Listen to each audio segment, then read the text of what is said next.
Welcome back to another video. Hope you're all well. Today's little project is going to be a Malaysian-built Hot Wheels blackwall from the late 80s.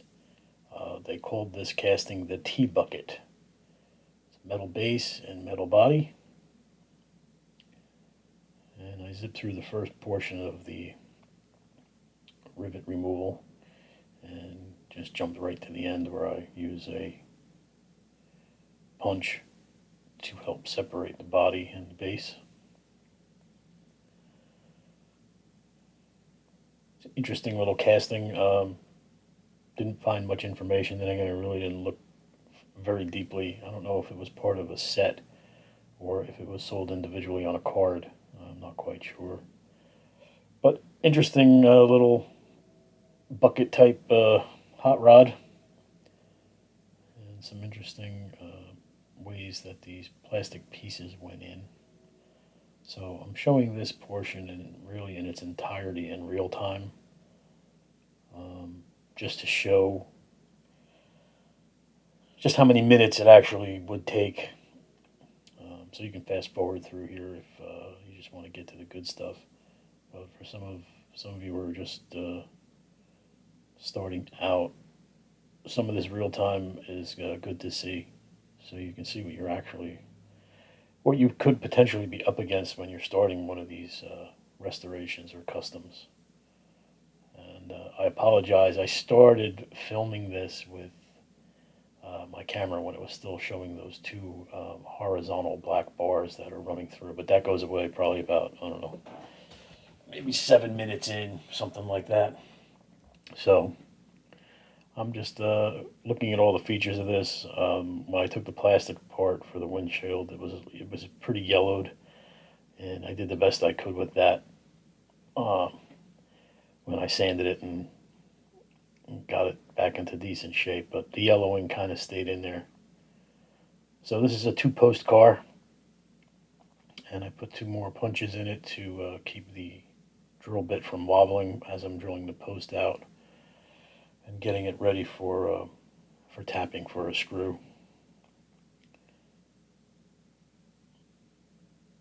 So this process is probably the most important as far as a reassembly is concerned. You want to make sure you can get a clean drill and a clean tap. And you don't want to go too far through. In some cars, if you go through, you've really made a mistake, and you may have to fill the body and then do a little recovery work. And in some cases, on some of the older Hot Wheels, I know for sure that the posts are really narrow, so you want to make sure you don't have a bit that drifts or wobbles. Like you can see, this one's wobbling a little bit, but in this case, the post is pretty wide. The circumference is bigger, so it's not such a big deal. So this is, pretty easy. Get your post drilled out. Make sure you get as much material out from the center of the post. When you're done, tap it out and have a good spot for your tap to go in. And then test fit your screws. Make sure they're getting right to the base of the post. You're ready to go to your next move on to the next portion of your build or your restoration. I forget what I was looking for here. Something obviously caught my attention. Oh, just looking for a paper towel to put my leaking cup of 3-in-1 oil. Starting to eat through the cup. So this is just a simple turn of a tap handle. Hopefully you have a short bit. This one is starting to get a little crazy on me, so it might be time to replace. I've been saying that for probably 3 videos now, but I haven't replaced that or any of the bits that have been giving me issues because they still seem to cut, although they might be a little bit longer of a work time to get what I need done. But I'll replace them eventually. So the idea is to tap some material, reverse the tap, get rid of the material that's on the bit and rid of the material that's in the actual post. Um, and that's why I tap on the back of the casting with the handle. And the lubricant is just to keep anything moving. You don't want it to bind up while you're in there because you could potentially either tear the post open, which is a bad thing, or you could actually snap the bit. So you want to keep the material moving, go in until you feel a little resistance, back it out, tap tap, and get it deep enough to where you think a screw is going to go in, and then test fit your screw. And if need be, if you have any material on the outside rim of the post that looks like it's flared out, you will want to do your best to either sand it down or take a needle file and file it flush, so when you put the body back on to the casting, put the body back onto the base, that post will fit through the holes in the base without having to really put much pressure on it. So I'm getting the dip ready, and I want to test fit my screws first. So that's what I'm going to do. And then RT Bucket will take a paint stripper bath. So there's many types of screws too. There's self-tapping, which I have not used yet, although I see some channels where they swear by them. I was using the hex head screws, but I can't seem to find an Allen key or a hex bit that fits them properly. So I've been using regular Phillips head in 1/4 inch and 3/16 lengths to get the job done. And where you can see, both screws are in and fitting flush. So I'll remove them and then toss our casting into the paint stripper overnight and work on some other parts of the project here. Give it a little shake, put it to the side, and work on the next part of the deal here, which is removing these old black walls. I'm contemplating keeping them on and just trying to give them a little, I don't know, polish them up or something. And I'm like, you know what, I'm going to make a custom. I'm going to put some rubber wheels on here and just do it the way I want to do it. So the wheels were in decent shape. I probably could have actually kept them, but sometimes I find when you start keeping everything, it just collects and just, you know what I'm saying. You starting to become a hoarder. Although I may have been able to keep them for an older Hot Wheels blackwall restoration as replacements. But no regrets. They ended up going in the trash. So wheels are off. I actually found a set of rear wheels that fit right in the original crimp of the base of this car.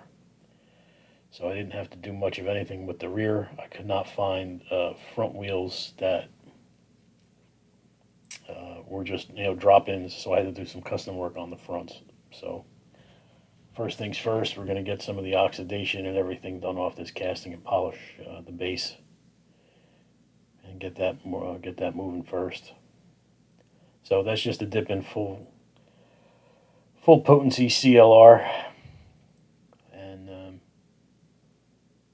again, the base was just a little rough, not anything major, no major pitting or anything. So this is about a 5-minute dip, and then I removed it, rinsed it off quickly, and then began to polish it. So I swear by the CLR brand. There's other brands that guys use, but CLR is my go-to for any of that oxidation removal or softening, if you will. So you can see my base is out with the wheels on it for the rear, and now I'm going to start polishing. Oh, and our our body is out of the paint stripper too, and it's stripped out and ready to clean up.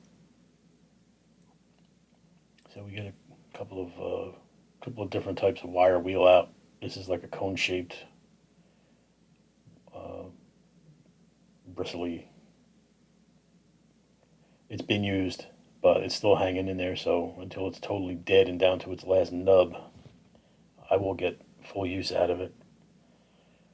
And we're just going to polish this up, get the remaining paint that's in, and always use your glasses. So we'll get the remaining remnants of any dried paint stripper and paint that stayed on there and start cleaning this up.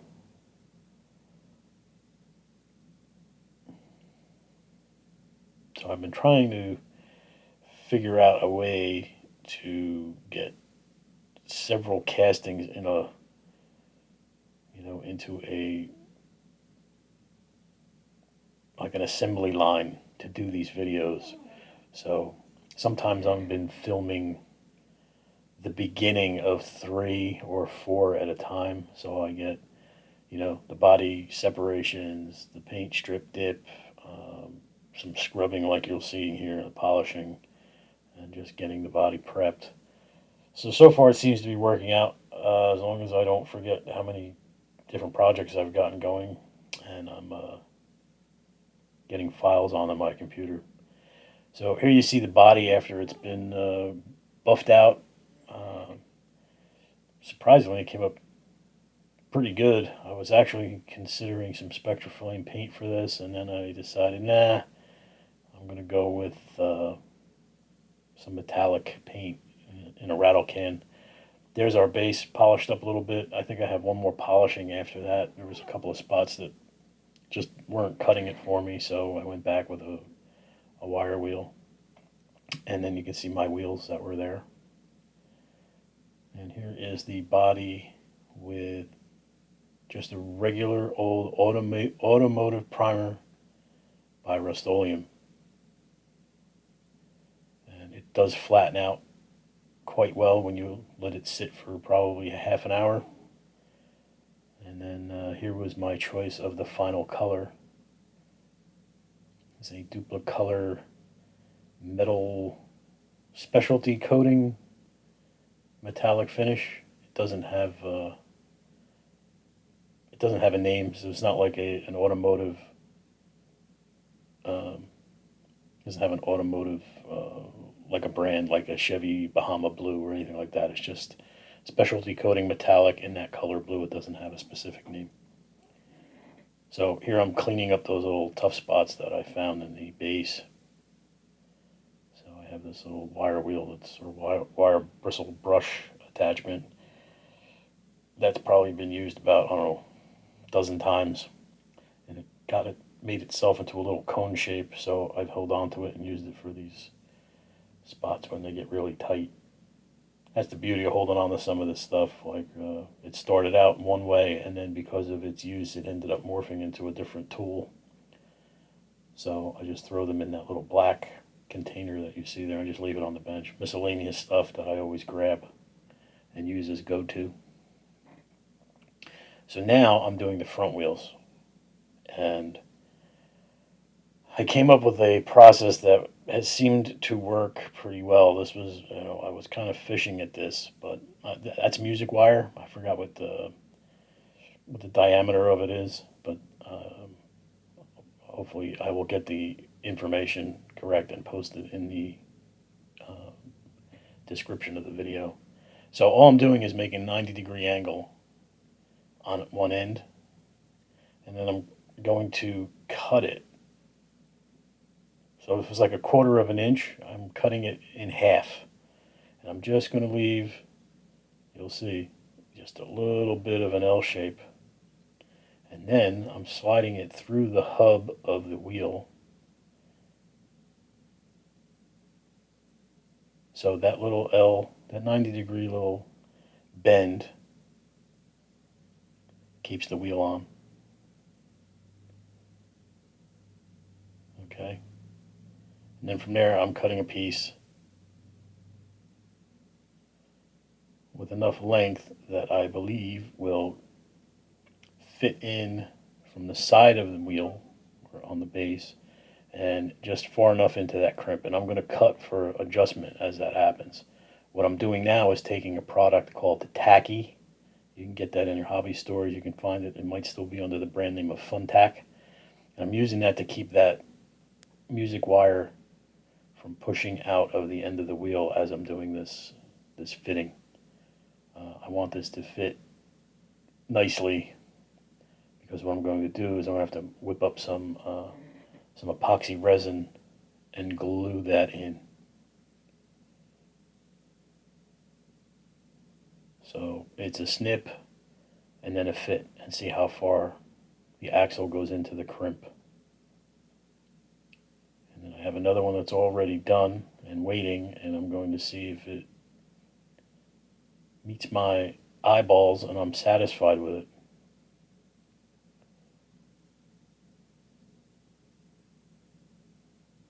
So basically, the ends of those axles just barely get into that crimp.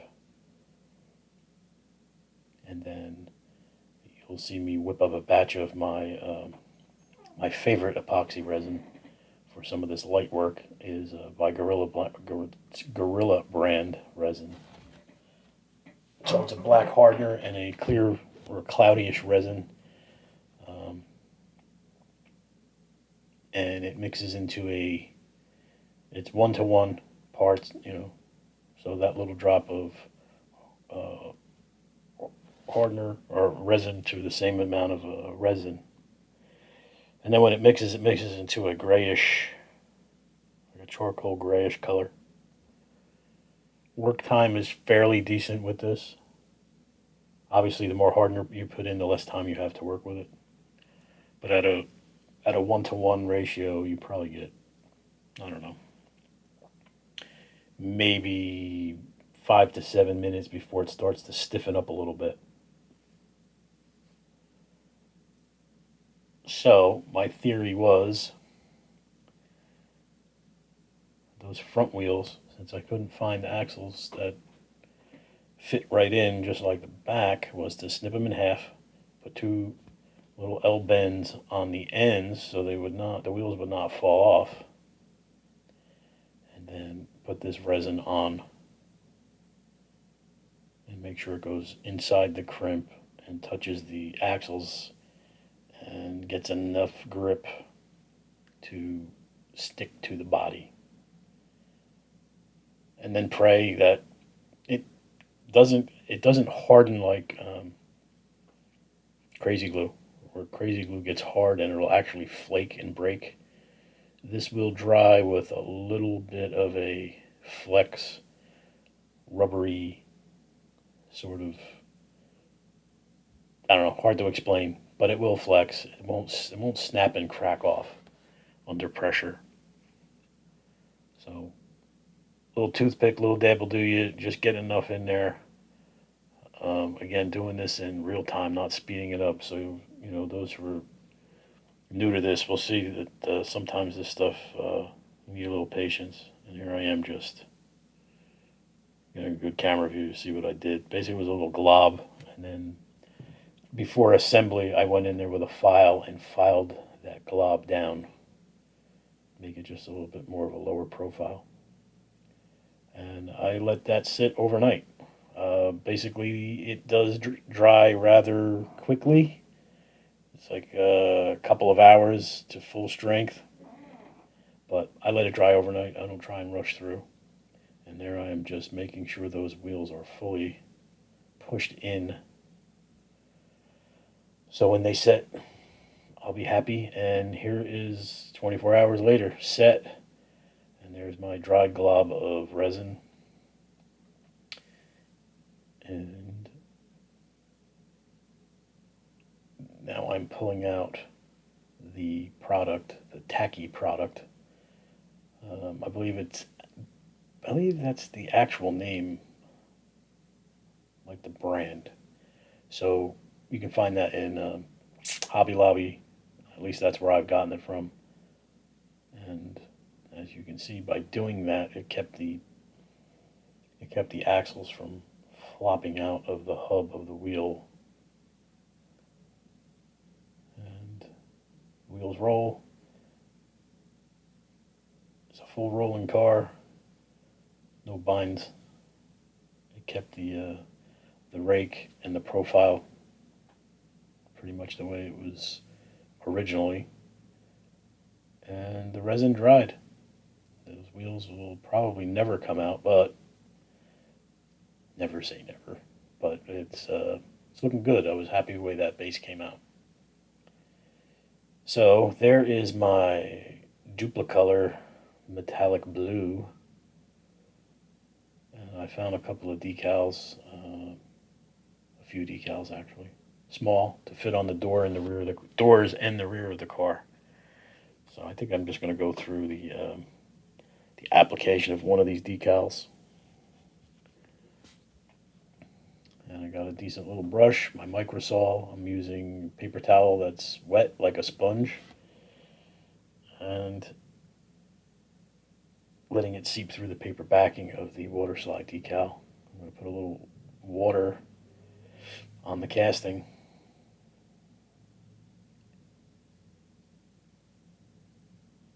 So the body was actually painted and clear coated. I wasn't planning on clear coating over the decal. So I put the clear coat on, buffed the body a little bit, and then the last portion is the decal. I didn't feel the need to go over it again with another clear coat.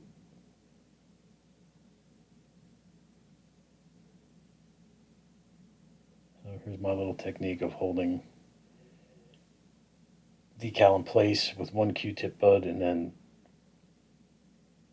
pushing water and air out gently as to not disturb the positioning. And you know what? If you do end up disturbing the positioning, chances are you'll get one shot if you do it quickly. Add some water, and it should lift the decal up from the body. And there it is, my little skull and crossbones Lucky 13 decal.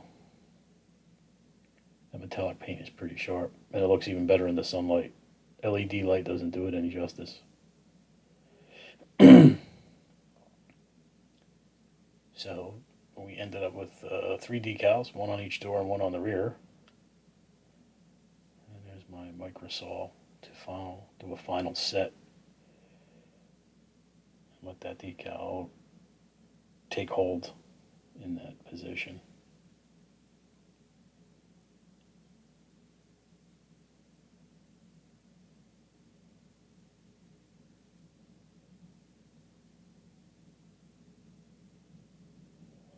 Pretty sure I moved on from here and didn't show the rest of this.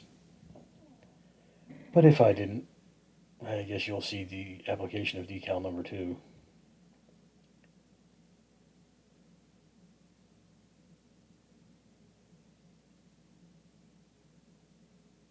Really like the body style of this. I'm really, after seeing it and now having my eyes on it for a couple of days, it made me wonder why Hot Wheels never made another one or continued it with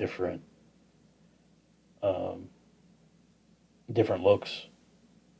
And I don't know, maybe they did, and I just haven't searched far and wide for it yet. But as far as I could tell, that the casting ended somewhere in the early '90s, so it was only out for a few years. And like I said, I never really bothered to check and see if it was part of a set, like a racing set or like a track set. But if anybody has any info, feel free to just add it to the comments. And there's just so much going on. There's only so much research you want to do. At least that's for me. I know it's not a real popular casting, so the demand for any of them as a collector is probably very low. Or I could be wrong. I'm just really speculating at this point. All right, so decal number 2 was applied, and here I am moving on to try and get this yellowing window into good shape. And I gotta say, it wasn't a complete failure, but it wasn't a complete success either. The yellowing just happened to, it just did not want to move. I even, you know, did a decent scrub in some soapy water with it. I actually painted the dashboard because that was attached to the glass, and I painted that a flat black. So there were some, big, I don't even know what you want to call them. They were nicks and the scrapes and bumps on the sides of the rails of this window were just horrible. However, that means the car was loved and played with, but I did my best to smooth it up some, and I actually used 2000 grit sandpaper, wet sanded it. You could see that in that little bucket. I got it as best I could, and you can see all the plastic parts right now. The interior and the window are underneath plastic because I gave them the dip. And there's actually the wheels from the MG 1100 that are sitting there as well. So that's what I was saying about multiple projects at once. Sometimes you'll catch glimpses of something I'm working on.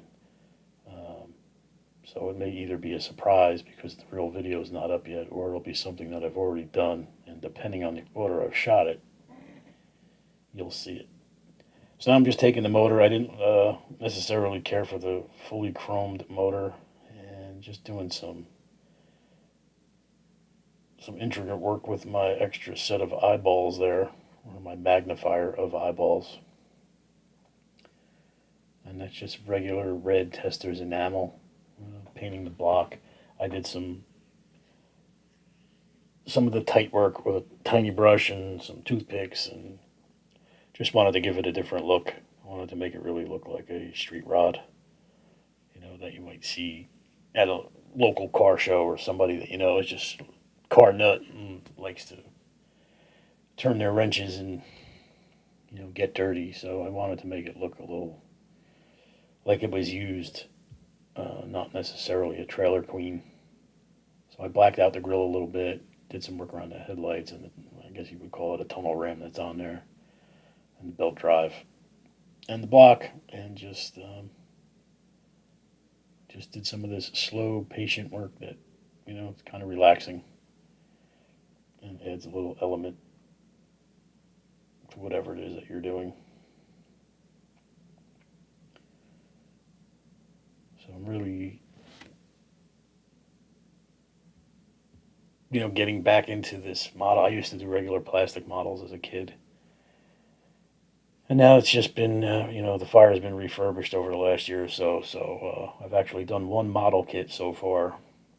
And most of the time I'm doing these in between other projects that I do. So I've been getting back into really relearning how to paint, in a sense. I'm finding it a little more difficult with some bad eyeballs, but it's getting there. So here we are for final assembly time. And the interior was red, the seat. So I painted that flat black and gave that a coat of floor shine. And as I said, the window was attached to the interior dash panel, which was clear, so you really couldn't see it. So I painted that flat black, so that would show off a little bit inside the interior of the car. So I'm just trying to eye this up because these two plastic pieces that go in that interior and the window just kind of fit together in a weird way, and I didn't want to bust anything when I put it back in. So we got our bucket, our window, which is still a little bit yellow, but livable. Can't really complain about it considering its its age. And we're getting our posts seated properly and ready for a couple of screws, and she's going to be done.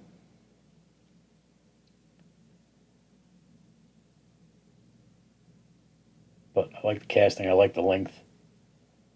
I like the stance of it. And when I pulled it out of the bucket of stuff that is has been accumulating, I said, this might be a cool time for a custom and get something different on there. And that's what we came up with. Really love to find a window on another one that's super clear. Otherwise, I'm ecstatic with this. I like the skull and crossbones and some of the custom motor work. And I really love the sparkle of that paint. Like I said, in the sunlight, it really, really shows off well. In the final shots, I actually used a flashlight to try and bump some of that up. So you'll see that coming up shortly. But I'm pleased, and I don't ever remember this. This was past my childhood era when this came out, so I wasn't playing with Hot Wheels cars in like 1988 or 89, whatever that date was. I was more interested in girls because I was probably 21 or 20 years old at the time. So here we are on the rotisserie, and you can see with the flashlight how that metallic, it almost shines purple. It's kind of like a color change paint in certain angles of light. And those big meaty tires really give this car a cool look, I think. So there it is. Your 1988-89 Malaysia built Hot Wheels T-Bucket with some custom rail riders, some custom paint, and looking like she's ready for a ride down the strip or a trip to a local car show. Something you might actually see somebody running on a nice day, on a Sunday afternoon. I'm really pleased with it. I might start using some more of this Duplicolor rattle can stuff. I'm going to go out and, it's a little pricey, but for the amount that you get, you might be able to do, I don't know. I really don't know. I would say you probably have to get at least 7 to 10 castings done, with 2 coats. That's just an estimate. But I really like it. I really like the way that color changes. You can see it. It goes from blue to purple, depending on the way the flashlight hits it.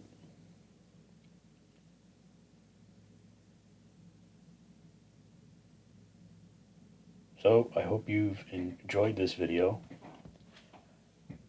And I'm not really sure what's coming up next. But it may be a Matchbox original, Lesney Matchbox, old school. So that's probably where I'm headed. So again, I hope you enjoyed the video. I'm glad I've been getting a handful more subscribers. That shows me that there's people still interested, despite the amount of die casters that are out here making their videos and restoring some of these and making customs. So until the next time, guys, don't forget to like, subscribe, and leave me comments. Leave me email. See if there's anything that you'd like to see done, or if you'd like me to focus on as I'm doing these videos. And we'll see what we can do. So until the next time, guys, I hope everybody is safe. And everybody stays safe and healthy. And I wish you all well. Thank you. See you soon.